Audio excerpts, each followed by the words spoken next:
नमस्कार दोस्तों, एक नए वीडियो में आपका स्वागत है। और अगर आप यहाँ फ्रॉन्क्स डेल्टा प्लस के बारे में इंफॉर्मेशन जानने आए हैं तो आप सही पेज पे आए हैं।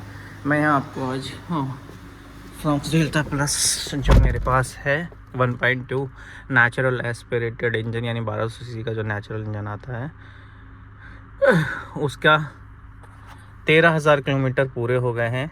तो उसका रिव्यू में डाला हूँ, देख रहे हैं आप, मीटर पे देख सकते हैं 13,390 किलोमीटर हो चुके हैं। ठीक है, और कुछ और इन्फॉर्मेशन भी बता दूं मैं आपको। तो लास्ट ट्रिप जो आप देख सकते हो 1118 किलोमीटर, ये मैं हिमाचल गया था। तो यहाँ दिल्ली से हिमाचल का ट्रिप हुआ है, कांगड़ा साइड। तो ये उसका डिटेल है। और 19.7 किलोमीटर की हमारी एवरेज आने लग गई है। और अगर हम होम पे जाएं तो मैं आपको एवरेज स्पीड भी दिखा देता हूं। तो एवरेज स्पीड 45 की है, 19.7 किलोमीटर। तो हमारी माइलेज बढ़ रही है धीरे धीरे। और इस दौरान हमने पूरी जर्नी में जब भी जितनी भी गाड़ी चली है, तेरा जिसमें AC यूज़ होता है, चाहे गर्मी हो चाहे सर्दी हो, तो यूज़ रहता है।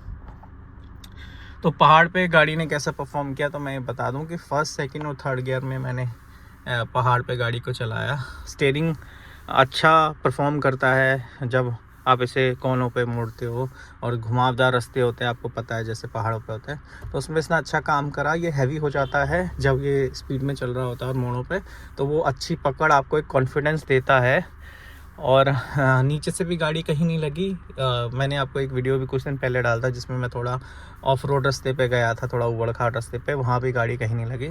सो ये ग्राउंड क्लियरेंस का भी बेनिफिट मिला। तो गाड़ी टायर वगैरह सब कंफर्ट देते हैं और अच्छे हाइट पे रहती है गाड़ी जो उसके ग्राउंड क्लियरेंस है, तो उसका काफ़ी बेनिफिट रहता है।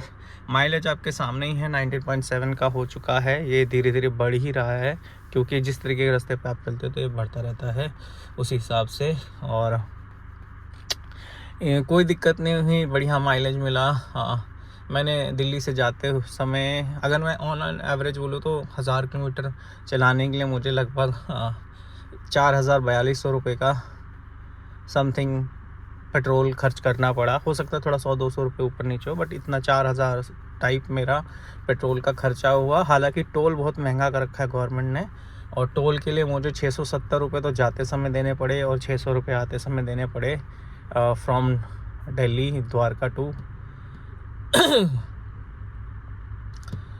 हिमाचल कांगड़ा तक।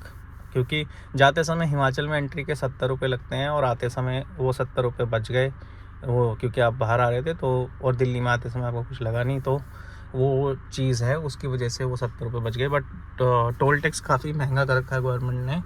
और जो हरियाणा में ही जो टोल टैक्स है वो बहुत ख़राब है। एक तरफ 185 का लगता है, एक 120 का लगता है। ये लगभग कुछ ही किलोमीटर के अंदर बहुत ज़्यादा टोल ले लेते हैं।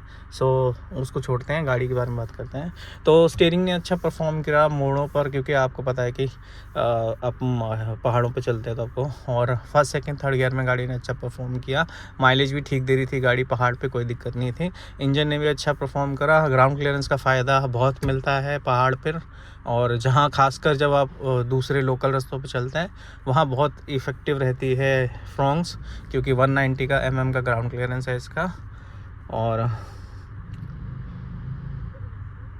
जो लाइट है, एक कमी जो है, क्योंकि धुंध बहुत थी और मुझे रात में धुंध में आना पड़ा, तो लाइट इसकी आप अगर धुंध में चले फ्रॉन्क्स डेल्टा प्लस से तो इसकी लो बीम पे ही चले, उसी में आपका बेनिफिट रहेगा। हालांकि लाइट काम की नहीं है धुंध में, क्योंकि वाइट लाइट है और वो धुंध को काट नहीं पाती है और आपको कुछ दिखता नहीं है।